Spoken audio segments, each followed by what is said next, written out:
sticks, long-haired weirdos, short-haired weirdos, vandals, hooligans. The government, hug the government, love the government, hug the government, love the government, hug the government. Welcome to The Politics Guys, a place for bipartisan, rational, and civil debate on American politics and policy. I'm Michael Baranowski, a political scientist at Northern Kentucky University. With me today is my regular co-host, Cleveland area attorney and Republican factotum, Jay Carson. Mike, Hey Jay, how you doing this morning? I'm good. Well, I thought I lost it there for a second. You there? I'm still here. I was waiting. I thought that pause was. I know you're going to try to do that sort of. I almost want to call it like a Dan Ratherism. That kind of dates me, obviously, but some kind of a folksy type. Well, of sort of like opening. a Norm Peterson sort of thing. You know what I mean? Like in the. I get it. Yeah, some kind of cheers.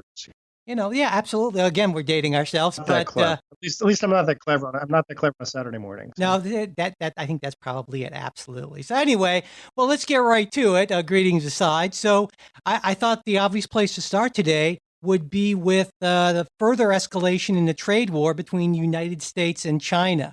To kind of bring everything up to date, late last week, of course, U.S. tariffs of $200 billion on Chinese goods jumped from 10 to 25%. And then in addition, President Trump is now considering imposing tariffs on another $300 billion in Chinese imports. And this came, of course, amid the failure of what really both sides expected to be a major agreement. And the U.S. position here is that there was, in fact, an agreement in principle, but the Chinese backed out at the last minute, maybe due to pressure from some hardliners in China who were opposed to those concessions on intellectual property and state-sponsored industries.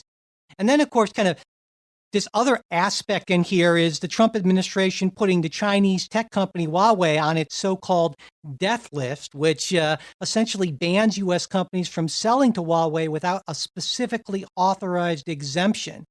And this is possible because of President Trump's earlier this week declaration of a national emergency in which, as his statement puts it, foreign adversaries are increasingly creating and exploiting vulnerabilities in information and communication technology and services in a way that constitutes an unusual and extraordinary threat to the national security, foreign policy, and economy of the United States.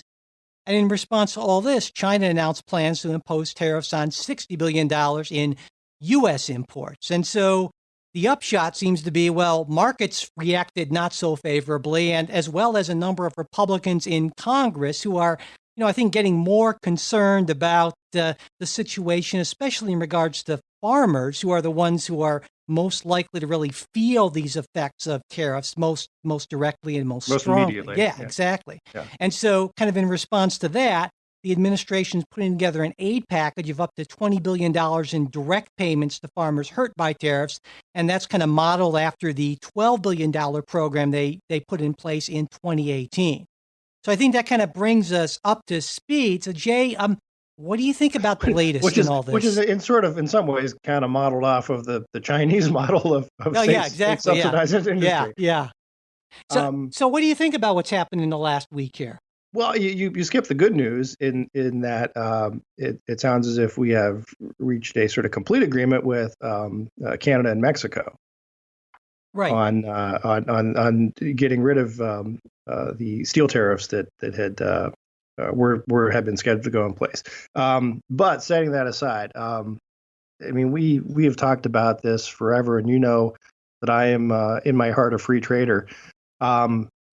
And the question is, is this the method to get to freer trade? Because I think the idea, the biggest issue to my mind, I think to a lot of U.S. companies, it's not this, China can produce it cheaper or something like that. It is the intellectual property issue, and that is something that's sort of unique that we're dealing with China. And there's national security pieces that kind of go along with that, right? I mean, and the rule just very briefly is typically China requires if you're going to be doing business in China, that you essentially open a joint venture with a Chinese company, which is typically also the Chinese state. Which means that if you are a tech company or have some sort of intellectual property, you are sort of giving that away to a Chinese company when you choose to do business with China, and that's a tremendous problem. I think that's a problem that is long term. It's not tenable. So look, I'm not in favor of a trade war, but this is at least has the virtue of not being tried yet, and we'll see if the Chinese eventually sort of fold. And it sounded like they were close on that issue. I guess I'm sort of stumbling here because there's a lot I don't know, right? I mean, as far as what's going on behind the scenes, the markets, I mean, yeah, did drop, but not precipitously. So I think the sense that I get from the markets is that they anticipate there will be a resolution. It might not be as quick as had been hoped for. Yeah. Well, so I guess that's my kind of uptake is, I mean, from the Adam Smith old school conservatism type view, tariffs are a bad thing. If this is being used in service of eventually having a flatter, more level playing field, then maybe they serve their purpose. But it just remains to be seen. Yeah, well, something that President Trump reportedly said is, and this was in one of these anonymous sources, private conversation kind of thing, but he said, unless we stand up now, there's not going to be a chance to do it in the future. And I get the sentiment, and I actually agree with it to a certain extent. And I think, something that a lot of people have been saying is, well, it almost might be a little bit too late now, and that the time to deal with China from a position of strength would have been, 10 years ago or something like that. But I think kind of in response, not necessarily disagreeing with that, but it's important to kind of look back at the history a little bit here, kind of understand this. China was admitted to the WTO, the World Trade Organization, in December of 2001.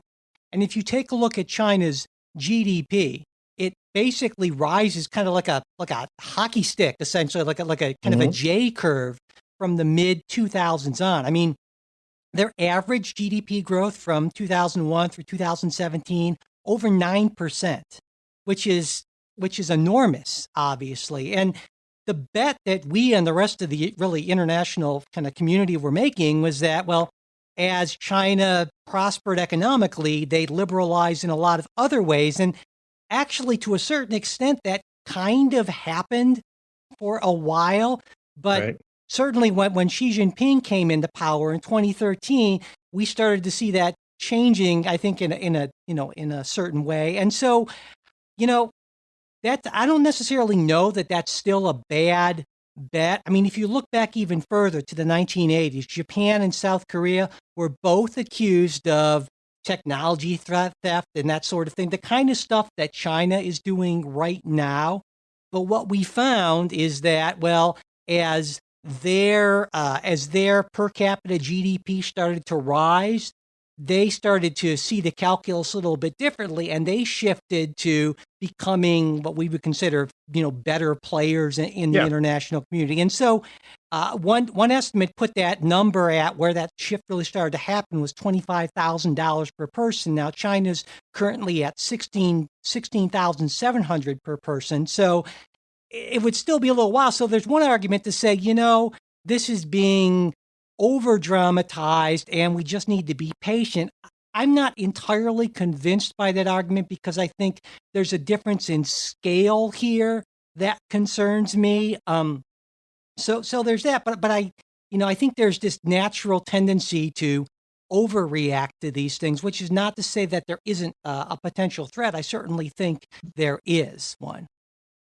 Potential threat from economic threat from economic from the sanction from the problems of a trade war, or from the continuation of the status quo with China. I think both actually, but I think that the trade war, to me, the longer term concern is the status quo, especially in terms of the security issues. And so, if you're going to be sanguine about it, you just say, well, it worked out with China with Japan and South Korea. It'll probably work out with China. I'm a little less comfortable about that. But right, I think you're point, dealing with two, Japan and South Korea have what we would call liberal democratic governments. Yeah. Yeah. And on the other hand, though, I think while I sympathize and to a certain extent agree with President Trump in the national security and so forth, and that's why I think even though pushing Huawei like this seems extreme, given their position in networking technologies, especially future like 5G networking technologies, I think that's not unreasonable. But I disagree with his approach. For instance, I think that we just don't have the clout anymore to deal with China in this way, to press them unilaterally. One thing I think we definitely made a huge mistake in doing is pulling out of the Trans-Pacific Partnership. I think we should have worked way harder to stick in there and to give China sort of a carrot more than just these threats of sticks. And in fact, there's a great report on sort of the advantages, what the advantages would have been of sticking into the TPP. In fact, just currently, because the TPP is still a thing, the countries currently in it without the U.S. have a GDP nearly equal to that of China. And there are just a ton of benefits we're not getting by pulling out of that. There's a great paper on this I came across from the Senate's Republican Policy Committee, and it really outlines a lot of this stuff. And in fact, I'll put a link up to this in the show notes. I thought it was really a really useful way to look at this. And again, so while I agree with President Trump that, we need to do something and act more forcefully, the way to do it is not unilaterally. The way to do it is multilaterally, I think. I wouldn't disagree with you on that. I mean, the TPP, I'm all for that. And again, that goes to sort of the more traditional conservative view of international economics. Yeah. But again,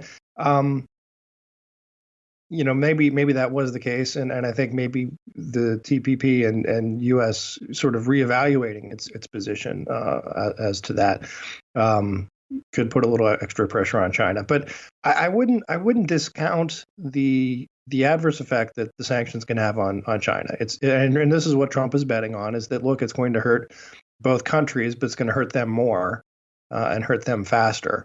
I think that's a bad bet. The reason why I think that's a bad bet is because if you look at the sort of pain that China's government has been able to impose on its people without any kind of ramifications. Sure. I mean, they forced a lot of austerity on people to achieve certain political ends, whereas we just don't have a political system that's designed to do that. So I think, you could argue maybe we're economically in the long term, the U.S. might be in a better position to impose this, but politically, and that's the important thing, we're not in a better position, because eventually if things go too far, even the president's own, Republican Party members are going to start abandoning him on this. And we're seeing, some signs of this, certainly even now. And as that pressure gets greater and greater, the political will is just not going to be there in the United States, whereas it will be there in China. Yeah, no, I think you're absolutely right there. I mean, when the political will is sort of, more or less one guy. Yeah, exactly. And my other concern on this, Jay, is that the tariffs, when they really start hitting, and it's going to be a while before consumers really feel the hit from that. But of course, tariffs aren't just taxes. They're regressive taxes, meaning that, obviously the poorest people are going to have the greatest hit. And I think it's great that they're trying to do something to kind of insulate farmers from this, certainly, but a lot of people are going to feel the hit. You think about everything that's manufactured or assembled in China, and you go from 10 to 25% on that. There's no way that manufacturers can basically just eat those costs. They have to pass those costs along to consumers. Yeah, or I mean, in some cases, if they're able to manufacture somewhere else, they can do Yeah. that. And I But of think that's course, then there are costs. There are and huge that's costs not in and that's yeah. not something you can just do on a dime, obviously. Yeah, So and even so, even if they were thinking about that, then there's the consideration of, well, how long will this be in effect, and do we want to start changing up our supply chains when maybe in a couple of years? So we can hold well if he can just hold out, a couple more months. exactly, I think. I mean, Trump's he had made the statement at some point last week when it was sort of on again, off again, that he sees this is going to get done, this is going to get over, and I think he's right, because I think the way Donald Trump operates is he gets to a point where he's going to try to make the best deal he can get, or try to get the absolute best deal, and then eventually retreat to the best deal he can get and then take it. well, we'll And I see. think that's how this ends up. So I hope you're right. You have maybe a little more faith in the president's negotiating savvy than I do, but we'll see. The one other, before we move on, the other part I wanted to mention about this is the trade deficit issue, which really, in the past, certainly President Trump has hammered on a lot. Now it seems like he's moving a little bit more to focus on the security issues, which I think is right, because I think what a lot of people, especially maybe the president, don't seem to grasp is that the trade deficit is much more about the fact that we don't save a whole lot and we spend a ton. And so it's not like if we change things with China, the trade deficit would go away. It might shift to other countries and so forth. And this isn't just me talking. This is a lot of economists would say that. In fact, there was Martin Feldstein, who was chairman of the Council of Economic Advisors under Ronald Reagan, basically said, this is just kind of nuts, this focus on that, because the problem is fundamentally that we're spending way too much and we're not saving nearly enough, and that's not going to change with any kind of a deal with China. Right. Well, and you could, and I think Feldstein's right. But I wouldn't say it's necessarily we're spending too much, but we're spending more and we have more to spend. If you follow. Oh, well, I mean, ultimately, if we're spending more than we have to borrow that money. It comes from somewhere else, and we spend a lot more. And are you talking government spending or consumer spending? No, consumer spending. I thought you were talking consumer spending. I am talking consumer spending. Yeah. Well, but with consumer spending, again, we've got a lot more income to spend than say the average person in China does, and we have a strong dollar, which means we can buy more from overseas at a lower cost. Now, so I'm with you. I've never seen trade deficits as, again, this is a wonderful sort of, we're agreeing on pretty much everything. I think we're agreeing here. Yeah, kind of stuff, right? So I might disagree with the difference of, well, it's because we have a trade deficit because we're not saving enough. But other than that, I think that analysis is right on. I mean, a trade deficit in and of itself shouldn't be cause for alarm, or shouldn't be cause for change for public policy. The security stuff and the protecting intellectual property of American companies, I think, is, though. Yeah, absolutely. Well, as you said, trade is one of these issues that you and I tend to be almost in lockstep on, I would say. So as opposed to some other things, like, I don't know if this is going to be one of those things, but of course, moving to domestic politics, this week, Alabama's Republican Governor Kay Ivey signed into law the most restrictive anti-abortion legislation in the United States. The new law bans abortions in all cases when a woman is known to be pregnant, making exception only for cases of serious health risk to the prospective mother. Now, there was a Democratic amendment that would have added in a rape and incest exception, and that actually failed 21-11 in the state Senate. Yeah. And the penalty for providing an abortion under the law would be, pretty severe, with up to a 99-year prison sentence. Now, of course, Alabama, like a number of other states that have passed similar bans, they know that these laws are not constitutionally permissible at present, but they've passed them specifically to provide the Supreme Court with an opportunity to overturn Roe versus Wade. And, I went back this week to actual text of Roe versus Wade, and there's one passage in particular I thought was important. Justice Blackmun, who authored the majority opinion, at one point wrote, the appellee and certain amici argue that the fetus is a person within the language and meaning of the 14th Amendment. In support of this, they outline at length and in detail the well-known facts of fetal development. If this suggestion of personhood is established, the appellant's case, of course, collapses.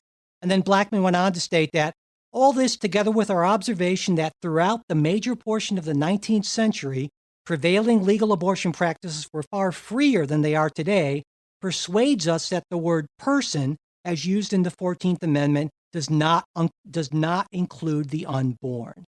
And so I thought that was particularly relevant. So Jay, what do you think about Alabama's law? I mean, I guess in a couple of ways, particularly, what sort of a test case it might provide the Supreme Court? And of course, the big question that a lot of people are talking about this week, if you expect this court to eventually overturn Roe versus Wade.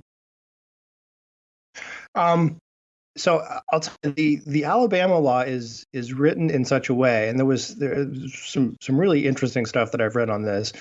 There are sort of two schools of thought in the right to life movement, and one is the incremental approach. The other is the go for broke, and this is sort of the go for broke, but they're doing it in sort of a different way, and keying off that what you just read from Justice Blackmun, because if you hadn't said that, I would.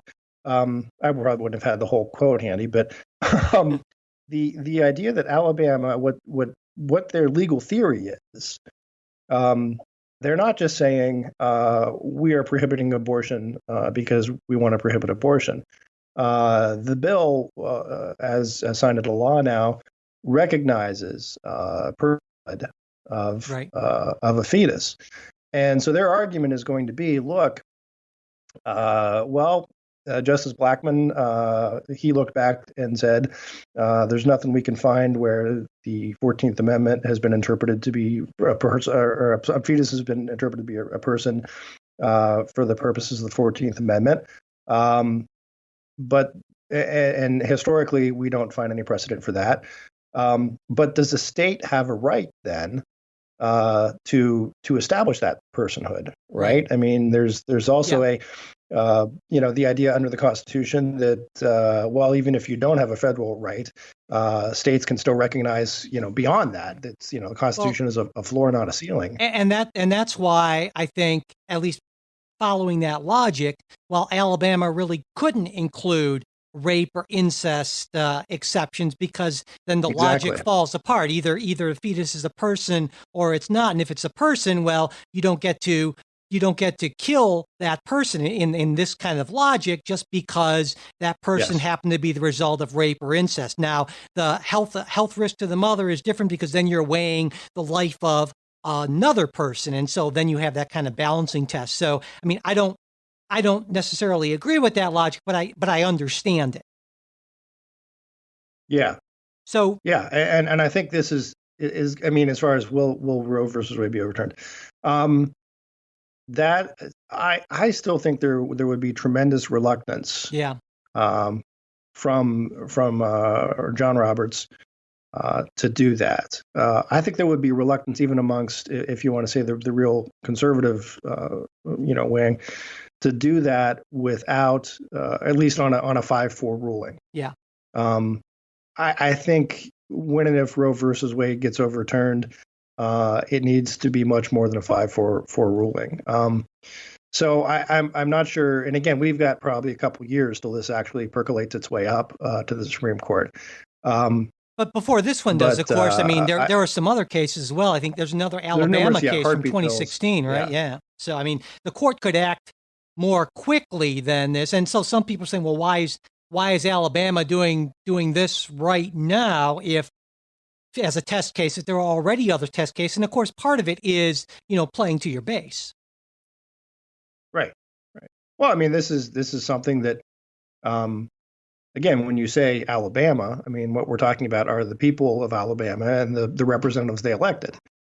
Yeah. And so that's the thing of, it's a democratic sort of, that's what the people want, and I think this is it's going to be interesting to see what the courts do with this, because again, the idea of expanding personhood is sort of a novel approach to it. And I think your point about the reluctance, especially among someone like John Roberts, to have this be a 5-4 decision is an important thing. Roe was a 7-2 decision, and so certainly I think that's an important thing to bring up. But let's say that did happen, that they did or they will eventually overturn it. Of course, this wouldn't make abortion illegal, but it would lead to, well, it would leave it up to the states then, essentially. And, right. If that happened, this actually, you could make an argument, would be to the long-term economic detriment of the states that have rather draconian anti-abortion laws. I mean, because I can maybe, I can think there'd be plenty of men and women who want contraceptive options who would be a lot less likely to move to states or to stay in states that wouldn't give them that right to do that. I mean, so I think. Well, I think they have plenty of. They have. Well, I'll quibble a little with the. I think they have plenty of contraceptive options, even in Alabama. Post-sex. I mean, right now, if this goes through, the only post-sexual activity contraceptive option would be the Plan B pill, basically. And so but that would be essentially. Again, if you. Yeah. So, but again, the word contraceptive. But right. Well, and is. Go ahead. It is embodied in the word of like sure conception. That's what you're saying. Right. Now, there is an interesting argument from the left, well, at least some parts of the left, that Roe versus Wade was actually pretty much, aside from in the area of reproductive rights, which is hugely important, actually has been an impediment to progressive politics in a lot of areas. Again, outside of reproductive rights. How so? So basically, by energizing, what became the religious right, that have kind of provided the votes to elect a lot of Republican politicians, of course, including Donald Trump, who have basically pushed for what we on the left would definitely say are incredibly regressive policies, kind of across the board. Now, I'm not saying that wasn't, worth the trade-off, but I think it's an interesting argument. And certainly if you didn't have those pro-life voices say, voting for Donald Trump, I think there's a good chance that Donald Trump, isn't president of the United States. But of course, just wanted to kind of throw that out there. That's a possibility, but I think those pro-life voices would have still voted for someone other than Hillary Clinton. Well, yeah, maybe, but I think the argument is essentially that once you kind of make it we need the judges on the court to overturn Roe, but if you take that argument away, then all of a sudden that drains some of the energy, because really. Oh, exactly. No, there are plenty of Republicans and who think that Trump is noxious, but he'll appoint good judges, and they're willing to live with that trade-off. Yeah. And I would say that the counterpoint to your argument would be that. Well, it's the left that sort of put the courts into play, right? In the first place. So the left, that last part, I wanted to get some clarification on. It's the left. Well, the idea that Roe versus, and I guess this is just sort of the flip side of what you're arguing. If there hadn't been an activist judiciary, and I think. And you and I sometimes differ on when we talk about judicial activism, but I think we would agree that regardless of where you want to come out on the merits, Roe was judicial activism, right? Well, in what sense? In that it created a new right that had not been found before. Well, I wouldn't go. It had not been legislatively established. That was really not found in precedent. They sort of stretched precedent to say, well, it sort of emanates from the various penumbras of other rights, which were sort of penumbral in the first place. I know that's the standard position on the right. I disagree with that to a certain extent. I would say that certainly dating back to even pre-constitutional common law, there's an very well established right to privacy. And the argument from the left, and one that I have a lot of sympathy for, is that kind of one of the most fundamental parts of the right to privacy is essentially the right for government not to tell you what you can and cannot do with your own body. And so I think that that's a natural, logical connection to the right to privacy. And yeah, the word privacy does not appear anywhere in the Constitution, but I think that's pretty well established. And so I don't see it as nearly as much of a stretch as you do. Okay. Well, again, I'm talking federal constitution versus what states could do. But I think there's something else that I think is fascinating in that certain states, New York among them, have also sort of taken this approach of, well, Roe is going to be undone, so we're going to take preemptive approaches and sort of establish a positive right to abortion, much as Alabama is sort of trying to establish a positive right to personhood. And I think the arguments are fascinating just from the political sense, because you then fall into those areas where I believe the governor of Virginia sort of stepped in it on these very questions, because it becomes the establishing the positive right to abortion, I think, is the tougher uphill battle politically than the right to personhood. Right. Yeah, I see what you're saying. At least you start getting it because you necessarily, in those cases, in drawing up the legislation, you have to say a person does not exist, and up through and including, during birth even. So I just think that's an interesting dynamic. I'm not arguing one way or the other, but I think it's sort of healthy, right? Well, to argue that on both sides and at the legislative level rather than the courts. Yeah, I see what you're saying. I don't entirely agree, but I do agree that certainly, as a general rule, it's better for the legitimacy of decisions when they are reached through the democratic process rather than through the courts. Though I think the kind of a countervailing factor is there are certain fundamental rights that shouldn't be legislated through the democratic process, and that because they are in fact fundamental rights, right. And so I think there's a good case to be made that the right for a woman to do what she wants with her body is a fundamental right. And so that's where you and I would say probably part company on this one. Yeah, I think so. Well, again, we'll see what the courts do, because this is going to present a different kind of look at it. Yeah, but I agree with you. I don't really think, at least in the next couple of years, that Roe will be overturned in its entirety. I see more kind of a gradual chipping away thing. Now, of course, if or sort of a Casey approach, because I mean, there's a big argument. It's not a frivolous argument that Roe has really sort of already been overturned. Well, at least in the way, the framework that it uses. Right. So I guess that would change. I would think the calculus changes if Donald Trump gets one or two more appointees to the court, and that could potentially happen. Obviously, but given the current court, I don't see it happening, at least in the next couple of years. But we will see. Yep.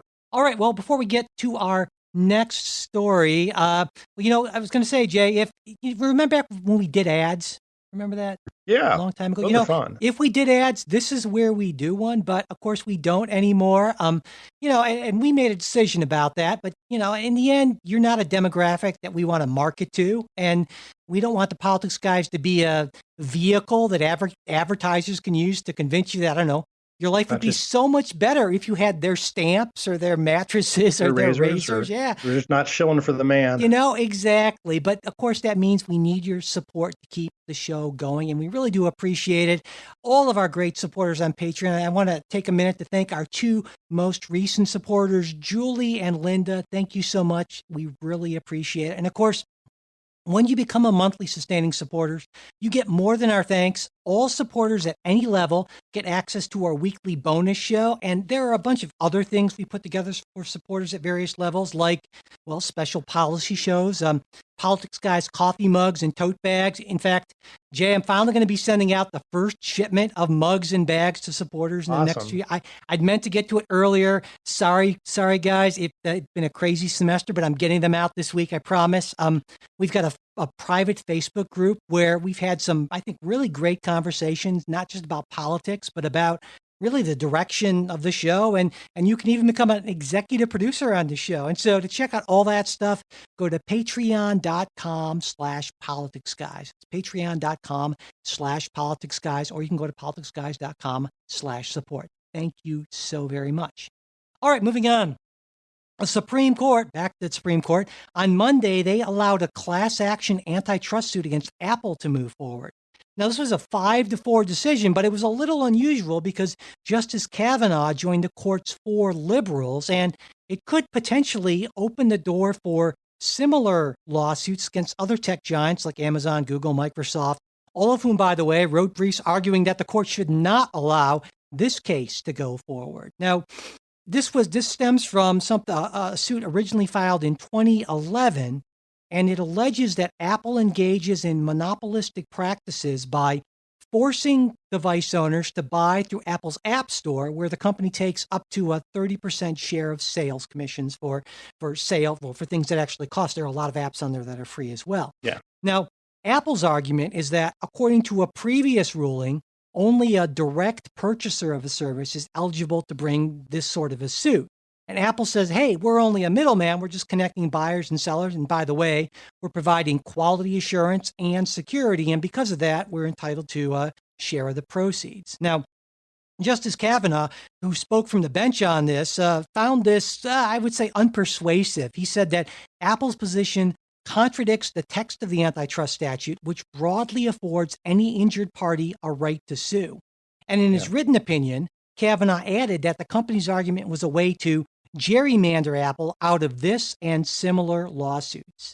And so now the case will go back to federal district court, and it's probably going to likely be a few years at least before there's either a ruling or a settlement. But I think the big thing here is just the very fact that according to the court, you can't use this, hey, we're just the middleman argument, you can't sue us, to go forward. And again, this has implications not just for Apple, but to anyone who set up this kind of a service. So, Jay, what do you think about this decision? Which, I'll tell you, this is something that is fascinating because I read the majority opinion, and then I read the dissent, and I sort of found myself agreeing with both of them, which is hard to do. Yeah.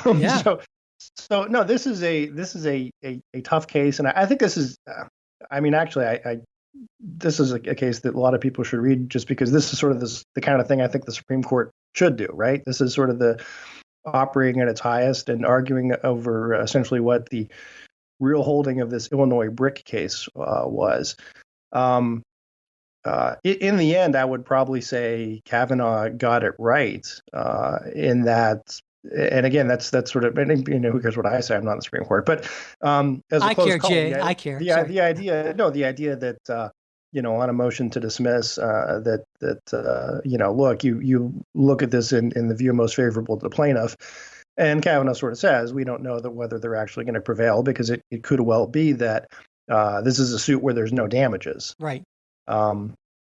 Because there was going to be a lot of economic analysis that goes into this, and the plaintiffs would have to show that, they actually, had there been some other kind of competition, they could have purchased, one of these apps for, 35 cents as opposed to 99 cents, or something like that. And I think that's going to be difficult to do. Which is why, by the way, that class act, we've kind of, this is the point where we'll disagree, which is why I believe class action suits are so important, because the problem is, for any individual, oftentimes the damage will be very limited, which is why it's not going to be worth any individual's time or money to go ahead and pursue legal action, especially against a very big and well-heeled kind of company, obviously like Sure. Apple. They don't get any bigger, but if you bring them together in a class, all of a sudden you can bring to bear that weight and have some sort of a countervailing force, and basically force companies to not engage in unfair monopolistic practices. Yeah. Well, I guess. And that's of course the big question, though, is this an unfair monopolistic practice? And that's not a question that the court looked at. Right. The court only looks at, have they alleged that it's unfair monopolistic? Yeah. And at this stage of the pleadings, you accept that as true. Yeah. This argument was essentially overstanding. It certainly seems good. It certainly seems to me, Jay, certainly that Apple's position at least is very paternalistic. I mean, I would think the libertarian in you would hear the argument, we're protecting you from bad apps by basically giving you no choice, because we don't want you to have a choice, because you're going to get stuff that's going to screw up your computer and just be awful. And so trust us, as opposed to that. Doesn't that rankle a little bit? Well, not necessarily, because that's to me, and I think this is the argument that Apple would make. It's all part of their product. It's all part of their brand. If you're concerned about the choice of in apps that you have, then get an Android. Sure. Yeah. Right. I mean, I think that would be the argument is that, um, we present a limited front for our platform because we're trying to protect the image, the brand of that platform. I see what you're saying. So you're saying basically that, hey, here we have this lovely curated walled garden here, and if you don't like that, well, then you can go to Windows or Linux or Android or whatever, where there's much more openness and choice. That kind of, and I guess on sort of a temperamental level, I like that anarchy choice sort of thing, and so I personally rank. What if you go to the hardware store and how about this? You ever like want to buy a new flag, right? Sure, I bought new flags for the front yard. You're a patriot. Absolutely. Well, you will see every single flag will be prominently labeled as "Made in the USA," right? That's right. They pretty much are. Yeah, nowadays. As it ought to be.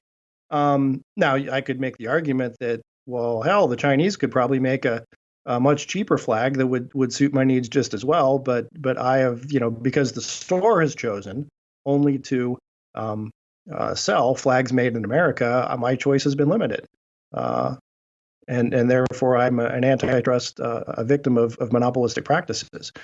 I think that's sort of the argument that you could also go and say, look, the store has a right to decide what products they're going to sell. So basically, especially, it's different in a sense because there is, in fact, an alternative for people, a viable, real alternative. It's not like Apple is, they have like just shy of half of all smartphone sales. And so clearly there's robust competition, at least with one other operating system, Android. So you can kind of go with that. So yeah, I think that. And also you say most of the apps that we're talking about are available for Apple or Android. Right.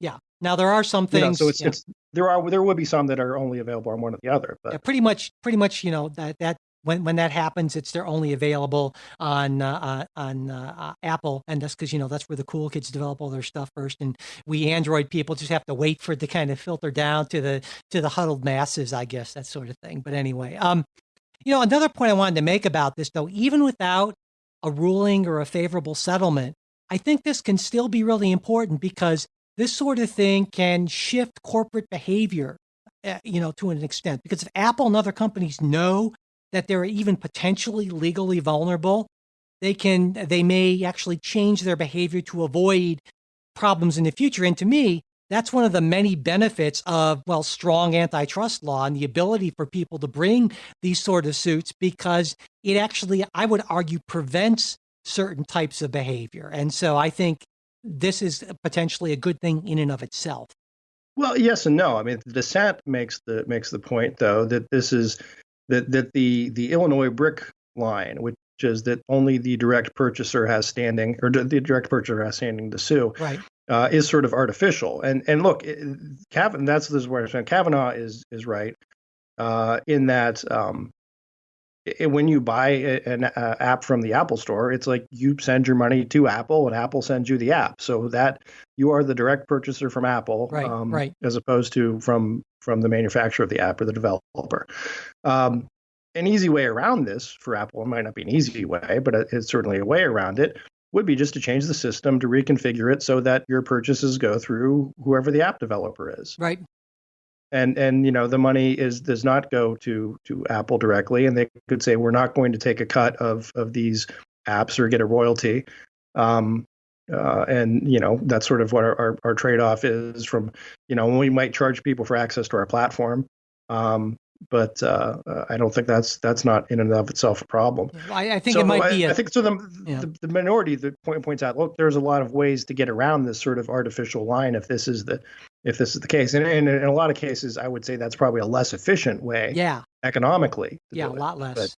I always think of Apple as sort of the Singapore of the technology world. They built up this kind of shiny, beautiful structure, but you have to pretty much play by their rules. And if you don't like that, well, then you're out of luck. Basically, you're kind of into the wilderness of Windows, or if you're really kind of crazy, the Linux world, that sort of thing, where I've dabbled from time to time. Me, Jay. There's kind of my inner anarchist that just wants to just sort of, if I were in Singapore, I'd be so inclined to want to spit on the sidewalk, just because. Exactly. Yeah.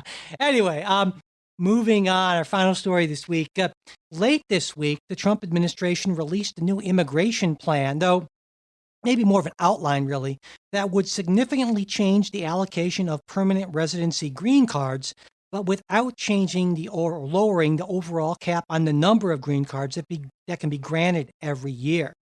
Now, the proposal would move the system from one that's largely family tie-based to one that more heavily favors education and, potential economic impact that applicants would likely have. Now, everyone knows that this plan is dead on arrival. In fact, both parties have said that, but it's really more of a blueprint for what could happen under different circumstances, more favorable or unfavorable, depending on how you look at it. On the right, it's taken heat for not actually lowering the number of permanent residents, and on the left, for not being comprehensive enough. Now, Jay, my view on this is that we should move to a more skills and education-based policy, but I'd want to see that coupled with a pretty big increase in the cap on green cards. I mean, it's been $675,000 for over 20 years now, and to my view, the basis, of course, for any legislative compromise has to be, compromise. And I don't see this plan offering anything to proponents of increased immigration, which I am one. And so I would say, if, for instance, this is a serious proposal would be something like, we're going to shift it to more skills and education, but we're going to raise the cap to say 800,000. And we'll build in a series of increases over time, maybe based on something like population growth. And then that would maybe be a more serious legislative proposal, basically. So that's my take. Jay, what do you think? Yeah, no, I think you're right as far as where you want to end up. And I again, we're pretty much agreeing on everything this show. Yeah. Well, I mean, yeah. I'm in the same boat as you there. I think we're better off with a merit-based system. And at the same time, we've got more jobs than we have people to fill them. And we are also going to be in a position where we have more Social Security and other entitlement recipients than we have to pay for them. So I think, and our birth rates are low, despite Alabama's efforts. And, I think I don't think there's any issue, and I think there's quite a number of conservatives who don't have any issue with increased immigration. Their problem is illegal immigration, or this immigration that's not tied to any real rationale other than, I've got some other family member here and some other family, and it's sort of that chain immigration that is problematic. So. But keep in mind, this is an opening offer, and you wouldn't expect Trump to bid against himself. Right? I mean, and of course, this really isn't an opening offer in the sense it's a campaign document, basically, because it's not. Again, Donald Trump has shown no interest in actually negotiating on anything, especially when it comes to details with the other party. But that aside, one thing that you don't hear talked about a whole lot is there's this immigration cap number. Now, where did it come from? Well, it came from the 1990 Immigration Act. But these are things that I think we need to look at. Don't say, well, here's what the number is. I mean, why is it at that level? And should it be lower or higher? I mean, in 1990. And I think the 1990 cap, wasn't that an increase over? Yeah, it was. In 1965, the cap was set. The 1965 Immigration Act, the cap was set at 170,000. 1990, they bumped it up to 700,000 from 92 to 94, then 675,000 after that. And so, when I was looking at the history of this, interestingly, at least to me, I always worry about that word interestingly, because I sometimes say it in class and I can picture the student saying, yeah, maybe you think it's interesting, buddy, but I don't. But in the 1952 Immigration Act, they set the cap not at a number, but at 1/6 of 1% of the 1920 U.S. population, which I thought was kind of a weird thing to do. It ended up being a little over 170,000 by my math, at least. But and that's kind of, I had that idea of, well, it kind of makes sense in a way to kind of peg the cap not to just some arbitrary number, but to take into account population growth and things like that. And I think you and I both agree that Donald Trump's kind of very cavalier statement is, hey, we're full. We can't handle any more people. Right. Is obviously a ridiculous thing. And in fact, the job numbers suggest we could use more workers, both skilled and unskilled. There are a lot of economists who say that's what's really holding us back is we don't have the workers to fill these jobs. Absolutely. And so this is one of these areas that it kind of, if we had a president who was less legislatively inept, this would be an area, I would think, where at least potentially we could forge some sort of bipartisan compromise, because there are plenty of people on the right, like you, who would love to see increased legal immigration, and there are plenty of people on the left who would like to see it too. And it just kills me that this is just such, I think, a wasted opportunity here. Well, here I think the other issue that you're not looking at. I think you're maybe being a little hopefully hopeful that there were those on the left who would be able to. I don't see anyone. I shouldn't say anyone. Very few people in the Democrat legislature who would be able to sign on to a merits-based type immigration reform. Well, I think ideologically it could not be done. Well, I disagree. I would say that, for instance, right now, okay, let me give you an example. Right now, family-sponsored immigration is around 70% or so of all, a green card issuance, permanent residency. And that's, I think last year I figures for it's 480,000.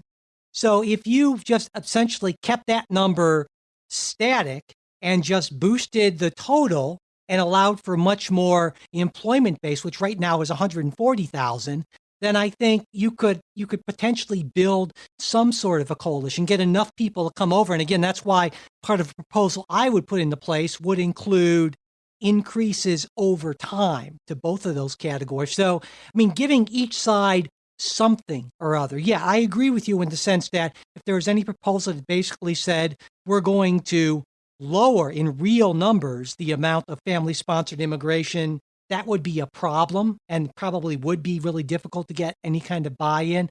But I think there are ways to kind of work around that and give both parties, something that they want. So maybe I am being optimistic. Maybe. I still think there would be a difficult, even the very argument, and I bet we will get all sorts of hate mail on this, on the idea of merit-based immigration. You think? I think, yeah. I think there is going to be the open borders folks. Who are those people? I hear about those people a lot, but I don't actually know any of those people. I feel like they're like these these mythical creatures, essentially. I mean, Donald Trump tweeting that, the Democrats want open borders and crime and chaos. And it's like, well, I don't know of any Democrats who are actually running on that. This was interesting. This was pictures that I saw. It was actually at an art gallery, but it was pictures from a demonstration in downtown Cleveland, against Trump and for immigration. But there was someone, not someone, a lot of people, holding signs that said, deportation is immoral. And I thought, well, okay, then what's your alternative? Sure. Right? I mean, if that's where you are, that it is an immoral act to deport, to get someone out of the country, then you are necessarily open borders. Anybody who wants to come here can stay here, right? Because I'd assume they wouldn't be for detention or execution. So I think it's sort of. I see what you're saying, but I would disagree. I would say that given the limited space on these placards, if you actually talk to some of these people.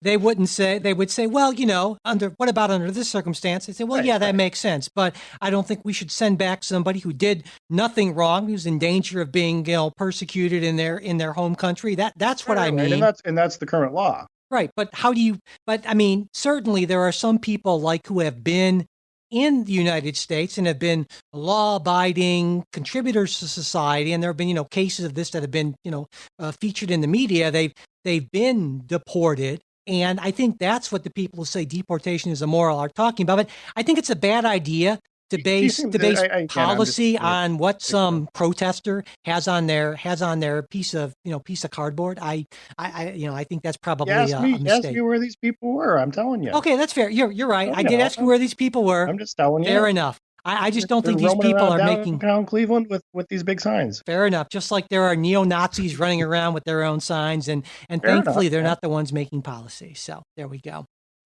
All right. Well, on the neo-Nazi note, why don't we end things there? It's always good to end things on a neo-Nazi note, I would guess. But we're not entirely ending things because, of course, if you are a Patreon supporter, we have the bonus show we're going to be doing in just a minute. And this week, I think Jay and I are going to be talking about that facial recognition ban in San Francisco and the latest entrance into the Democratic presidential sweepstakes, or whatever you want to call it now. It's practically like a sweepstakes. Seems like everyone's entering. And so if you are a supporter, you should have that in your podcast feed by the time you hear that. And if you're not, of course, you can go to Patreon or patreon.com/politicsguys, and there you go. You can become a supporter. So that does it for this week. And again, if you have a question, comment, correction, just want to reach out and say hi, you can do that. mail@politicsguys.com. There's also our Facebook page where you can message us when we post stuff throughout the week. That's facebook.com/politicsguys page. We're also on Twitter @politicsguys. And if you haven't already subscribed to the show, we really would appreciate it. That helps us out a lot. And word of mouth, telling us, we know about the show, but telling people who don't know about the show, that would also be very helpful, as would leaving reviews and ratings on iTunes or wherever you listen to the show.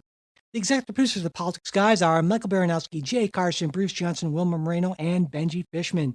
Today's show is produced by Michael Baranowski. We'll be back with a new show on Wednesday. We hope you'll join us.